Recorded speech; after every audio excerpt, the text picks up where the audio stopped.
The earnest money, a lot of people are curious as to why I always recommend a low earnest money deposit.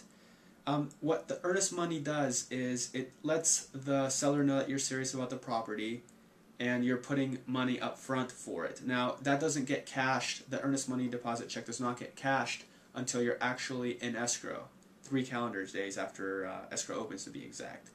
And so what happens is that money is in jeopardy once the removal of contingencies occurs, and I'll cover that in a later video.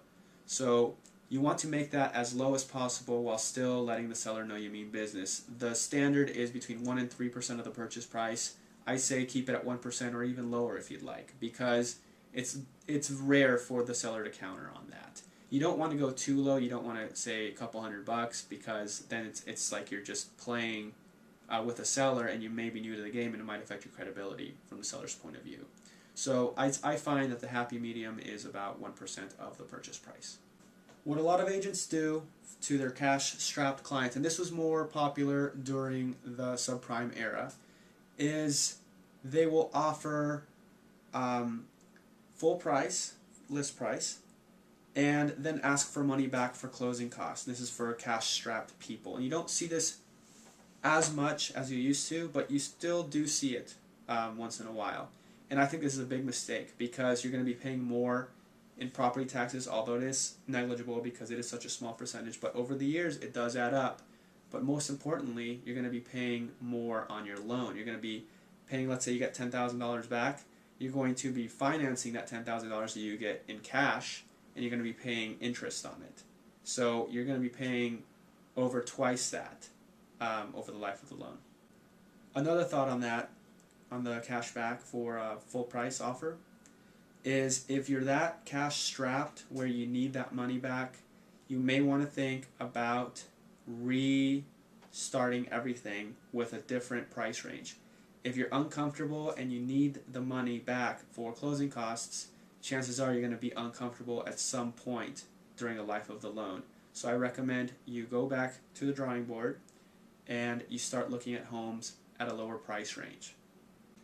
Now, on the California Residential Purchase Agreement, it is pre-printed on page 8 of the contract that you have you're giving the seller 3 calendar days to mull things over.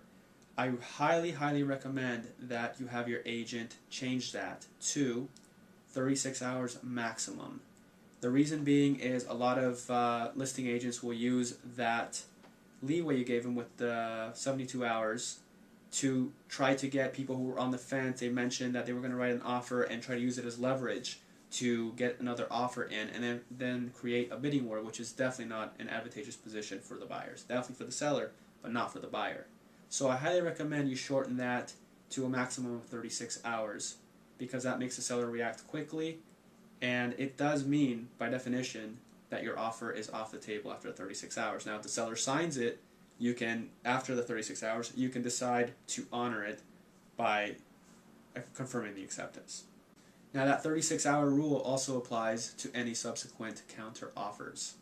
Now, with the offer comes another set of paperwork, that most of which I've already covered, that you'll want to include with the offer to make it a complete package, so that most of the questions from the listing agent's side and the seller's side are answered. For example, the highlight of the offer letter, a copy of the pre-approval letter from the lender with the exact amount of the offer. You don't want to put more, because if you put more, for example, let's say you're offering $470,000 on the property, and you can afford $500,000. You don't want to put $500,000 because it's going to be a tip-off to the seller and the listing agent that you can afford more, and so they're going to know how to steer that to get you to pay more for the property, because that is their goal. You're going to want to also submit a copy of the deposit check, which is an earnest money deposit we discussed, about 1% of the purchase price, the actual offer, and the agency paperwork.